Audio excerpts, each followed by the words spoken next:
नमस्कार दोस्तों, स्वागत है आपके अपने channel Sita Dwarka mothers study class में। आज पढ़ेंगे जीन पियाजे। 100% ये हर एग्जाम में पूछता है, चाहे फर्स्ट ग्रेड हो, चाहे थर्ड ग्रेड हो, चाहे सेकंड ग्रेड हो। चलिए स्टार्ट करते हैं जीन पियाजे। जीन पियाजे संज्ञानात्मक विकास सिद्धांत। जीन पियाजे संवेदी कामक अवस्था, इंद्रियानुगतिक अवस्था और संवेदी पेशे अवस्था, ये होती है 0 से 2 वर्ष तक। अब इस अवस्था में क्या क्या होते हैं, चलिए देखते हैं। संवेदनाओं से सीखना, इस उम्र में संवेदनाओं से सीखता है। जैसे अगर किसी आदमी ने या अपरिचित ने कि बच्चे के बटका खा गया, तो वो आदमी समझ जाएगा कि यह आदमी उसके अनुकूल नहीं है, यानी ये आदमी खराब है। अगर मान लो वो कभी वो आदमी उसे दिखेगा तो वो उसके सामने आने से भी डरेगा। यानी उसने ये सब किससे सीखा? संवेदनाओं से। ज्ञानेंद्रियों से सीखना, बच्चा ज्ञानेंद्रियों द्वारा सीखता है। जैसे मान लो किसी गर्म चीज़ के उसने हाथ लगा लिया, तो वो जैसे टच हुआ तो उसे पता चल जाता है कि हाँ ये चीज़ गर्म है और इससे उसे नुकसान हो रहा है। तो बच्चा किससे सीखा? ज्ञानेंद्रियों से। बुद्धि कार्यों से व्यक्त होती है। यानी मान लो कोई चीज़ दूर पड़ी हुई है और अगर वो किसी चादर के ऊपर है, तो बच्चा उस चादर को जैसे जैसे खींचेगा तो वो उसकी जो चीज़ है, खिलौना विलौना जो भी, वो उस चादर के ऊपर उसके पास आ जाएगी। तभी तो अपन कहते हैं ना कि देख बच्चा कितना होशियार है। तो इससे क्या स्पष्ट होता है कि बुद्धि कार्यों से व्यक्त होती है। फिर है विचार क्रियाओं द्वारा घटित होना।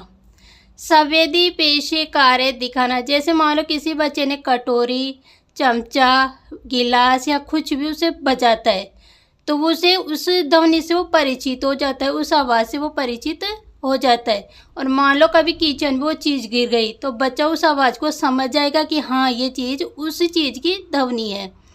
अब वस्तु का अस्तित्व तब तक ही रहता है जब तक वो उसके सामने है।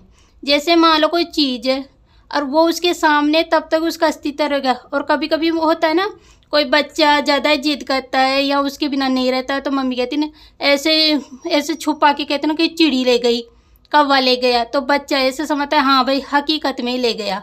तो यानी जो वस्तु उसके सामने होगी तब तक ही उसका अस्तित्व उसके सामने रहेगा। आई होप यहाँ तक आपको समझ में आ गया होगा। अब सेकेंड है पूर्व सक्रियात्मक अवस्था, पूर्व वैचारिक अवस्था, प्राक सक्रियात्मक अवस्था। ये कहाँ तक होती है? 2 से 7 वर्ष तक। इंद्रियों के अतिरिक्त सीखता है।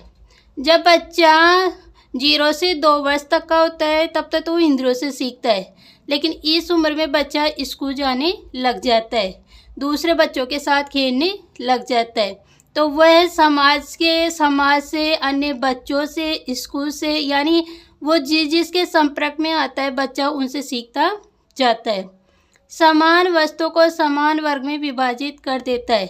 जैसे मान लो किचन में मम्मी काम कर रही है और उसने गिलास, कटोरी, चमचा, भगोनी जो भी रख दिया आप, तो वो क्या करेगा? गिलास को गिलास में रख देगा, कटोरी को कटोरी में जमा देगा, प्लेट को प्लेट में जमा देगा। इस प्रकार समान वस्तु को समान वर्ग में विभाजित कर देता है। सजीव चिंतन विकसित होना, वो जो निर्जीव वस्तु होता है उसे भी सजीव मान लेता है। जैसे कोई कार है, कार तो होती है निर्जीव, लेकिन उसके दिल दिमाग में क्या रहती है कि ये भी सजीव है।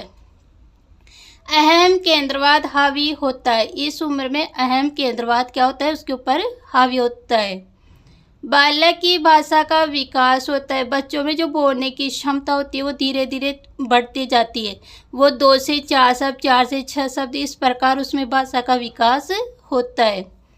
एक ही तरह से सोचना विपरीत नहीं, बच्चा एक ही तरह से सोचता है। जैसे मान लो किसी ने उसे फ़ोन में बात की और उससे पूछेंगे बेटा तुम्हारे पास तेरी मम्मी है क्या, तो हाँ बोलने की जगह क्या करेगा? केवल गर्दन ही लाएगा। उसे ऐसे लगेगा कि जो फ़ोन से बात कर रहा है ना वो अपने ही सामने, जबकि वो उसके सामने नहीं रहता है। बच्चा इतना नहीं सोचता है, केवल अपनी गर्दन हिलाता है और हाँ कर देता है, यानी हाँ केवल गर्दन से हिला के, ना कि मुँह से हाँ बोलता है। संप्रति निर्माण, इस अवस्था को 2 भागों में बांटा गया है। प्राक संप्रत्यात्मक अवस्था, जो पहली होती है 2 से 4 साल तक। इसमें आता है सजीव जीववाद, यानी निर्जीव वस्तु को भी सजीव मानना।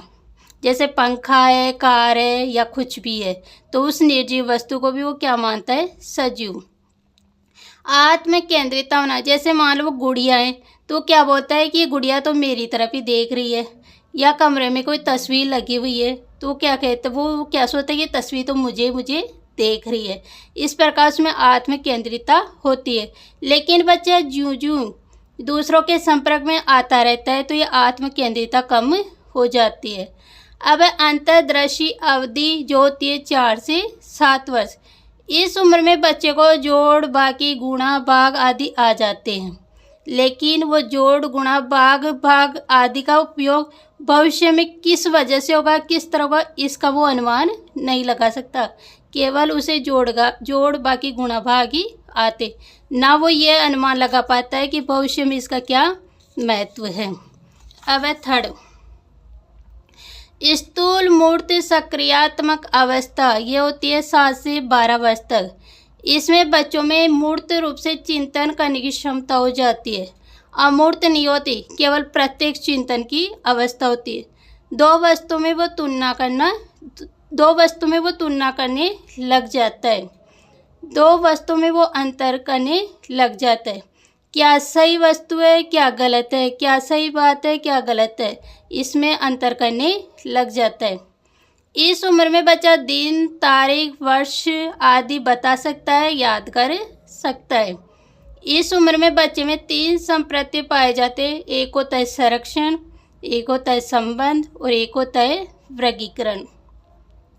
चौथा है औपचारिक सक्रियात्मक अवस्था। ये होती है 12 वर्ष के बाद। इसमें बच्चा मूर्त चिंतन करता है, लेकिन इसमें बच्चा अमूर्त चिंतन करने लग जाता है। इस उम्र में बच्चे में कल्पना शक्ति, तार्किक शक्ति और समस्या का समाधान करने की क्षमता आ जाती है। इस उम्र में बच्चे का मानसिक विकास पूर्ण हो जाता है। अब जीन पियाजे ने 3 परिभाषा दी है, ये हर परीक्षा में पूछा जाता है, तो इसे भी थोड़ा ध्यान रखना।